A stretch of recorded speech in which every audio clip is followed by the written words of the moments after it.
बंदूकों की गूंज और बाहुबली के जलवे से गूंजने वाला ये इलाका अब फिर से उसी नाम पर थम गया है, अनंत सिंह। नमस्कार, न्यूज़ 24 देख रहे हैं आप और मैं हूं आपके साथ मुस्कान शास्त्री। छोटे सरकार कहलाने वाले अनंत, जो जेल से रिहा होते ही अपनी राजनीतिक वापसी का बिगुल बचा चुके थे, अब एक बार फिर सलाखों के पीछे हैं और उनकी ये गिरफ्तारी मोकामा की राजनीति के सबसे बड़े नाटकीय मोड़ों में से एक बन गई है। बिहार की मोकामा सीट, जो हमेशा से बाहुबली और राजनीति के संगम के लिए जानी जाती रही है, एक बार फिर सुर्खियों में है। छोटे सरकार यानी अनंत सिंह, जो जेल से रिहा होते ही इस बार चुनावी जंग में उतरने वाले थे, लेकिन उनकी ताजा गिरफ्तारी ने न सिर्फ मोकामा की सियासत का पूरा गणित बिगाड़ दिया है, बल्कि सत्ता की कमान फिर उसी चौखट पर लौट आई है जिसे अनंत ने खुद किनारे कर दिया था। उनकी पत्नी नीलम देवी। अनंत सिंह के जेल जाने के बाद अब ये लगभग तय है कि नीलम देवी ही चुनाव का पूरा मोर्चा संभालेंगी। वो अपने पति के नाम और प्रभाव के सहारे जनता के बीच जाएंगी और अगर जीत मिलती है तो सिस्टम को पर्दे के पीछे से वही संचालित करेंगी, जैसा उन्होंने पहले भी किया था। और ये सिर्फ एक बाहुबली की पत्नी की कहानी नहीं, बल्कि उस महिला की कहानी है जिसने अपने पति की छाया से निकलकर खुद को मोकामा की राजनीति में पहचान दिलाई है। नीलम देवी के लिए राजनीति नई नहीं है। जब जब अनंत सिंह जेल गए, तब तब नीलम ने न केवल राजनीति की बागडोर संभाली, बल्कि परिवार की संपत्तियों और कारोबारी नेटवर्क को भी मजबूती से थामे रखा।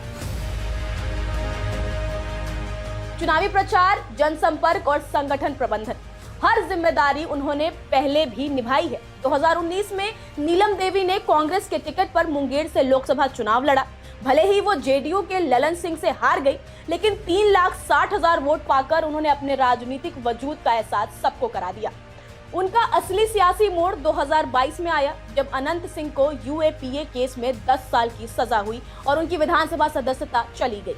तब जेल से ही अनंत ने नीलम को अपना उत्तराधिकारी चुना। आरजेडी के टिकट पर नीलम देवी ने मोकामा उपचुनाव जीता और बीजेपी उम्मीदवार सोनम देवी को हराकर विधानसभा पहुंची।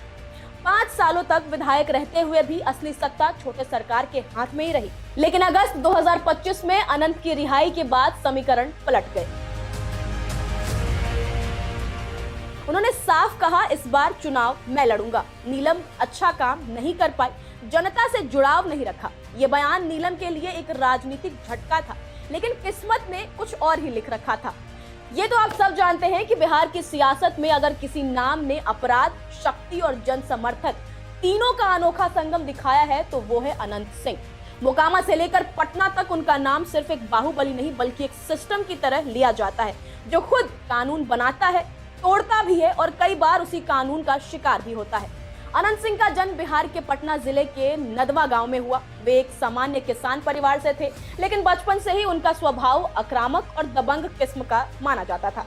अगर उनके राजनीतिक सफर की बात करें तो 2005 में अनंत सिंह पहली बार जेडीयू के टिकट पर मोकामा से विधायक चुने गए। इसके बाद वो 2010 और 2015 में भी लगातार जीतते रहे, लेकिन इसी दौरान उन पर हत्या, रंगदारी, अपहरण, आर्म्स एक्ट जैसे कई गंभीर केस दर्ज हुए। बावजूद इसके मोकामा में उनका जनाधार कम नहीं हुआ।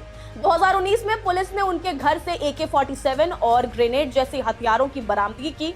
इस मामले में उन पर यूएपीए यानी अनलॉफुल एक्टिविटीज प्रिवेंशन एक्ट लगा, जो आतंकवाद से जुड़ा कानून है। 2022 में इसी केस में उन्हें 10 साल की सजा सुनाई गई और वे विधायक पद से अयोग्य ठहराए गए।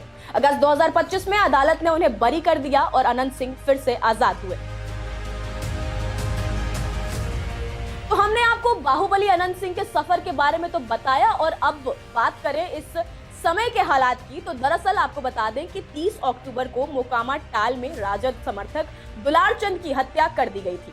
इस मामले में अनंत सिंह समेत 5 लोगों पर नामजद प्राथमिकी दर्ज की गई थी। पुलिस ने इस मामले में ही अनंत सिंह को अरेस्ट किया है। रात में करीब 150 पुलिस वालों के साथ टीम अनंत सिंह के बाढ़ थाना क्षेत्र के बेढ़ना में कारगिल चौक स्थित घर पहुंची थी। इसे पटना एसएसपी कार्तिकेय शर्मा लीड कर रहे थे। पुलिस ने अनंत सिंह को घर से उठाया और पटना लेकर आई। इस तारीख को एक दुर्भाग्यपूर्ण घटना हुई थी, जिसमें जो वहाँ पे मोकामा विधानसभा के जो 2 कैंडिडेट थे, उनके वक्त सामने सामने आ गए थे और उनके बीच में पत्थरबाजी घटना हुई थी, जिसमें एक व्यक्ति का शव बरामद हुआ था।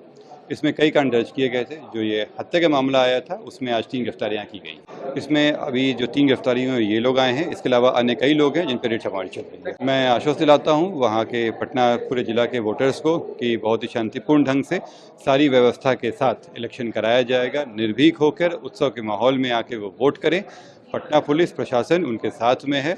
किसी का भी मताधिकार का प्रयोग करने से किसी को रोका नहीं जाएगा। जो पुलिस है वो जो एविडेंस बेस पे काम करती है, जो आरोप प्रत्यारोप पे नहीं होता है। अगर एविडेंस आएगा और अगर कॉग्निजेबल ऑफेंस होगा तो उसमें कांड दर्ज किया जाएगा, अनुसंधान करके गिरफ्तारियां की। अब जब अनंत सिंह फिर से जेल में हैं, तो उनकी राजनीतिक विरासत बचाने की जिम्मेदारी फिर नीलम देवी के कंधों पर आ गई है। जिस पत्नी को कभी काम ना करने के आरोप में किनारे किया गया, वही अब मोकामा की सियासत में उनके राज को बचाने की आखिरी उम्मीद है। नीलम देवी एक बार फिर सड़कों पर होंगी, पोस्टर, प्रचार और विश्वास के साथ, अपने पति के नाम, अपने अनुभव और मोकामा की जनता के भरोसे पर। छोटे सरकार के बिना अब वही मोकामा की नई सरकार है। आज मोकामा की सियासत में सबसे बड़ा सवाल यही है कि क्या नीलम देवी फिर से छोटे सरकार की विरासत बचा पाएंगी, या ये वही पल है जब परछाई सरकार बन जाएगी और मोकामा पहली बार बिना अनंत सिंह के नीलम के नाम से गूंजेगा। कहानी दोहराई जा रही है, लेकिन इस बार नायिका वही है जो कभी साइड रोल में थी। फिलहाल आप इस पर क्या कुछ कहेंगे, अपनी राय हमें कमेंट में जरूर बताएं। नमस्कार, मैं हूं मानक गुप्ता। अगर आपको हमारा ये वीडियो पसंद आया हो तो इसे लाइक और शेयर जरूर करें, और हां, हमें सब्सक्राइब और फॉलो करना ना भूलें ताकि आप देश और दुनिया की कोई खबर मिस ना करें। तो जुड़े रहिए हमारे साथ और देखते रहिए News 24।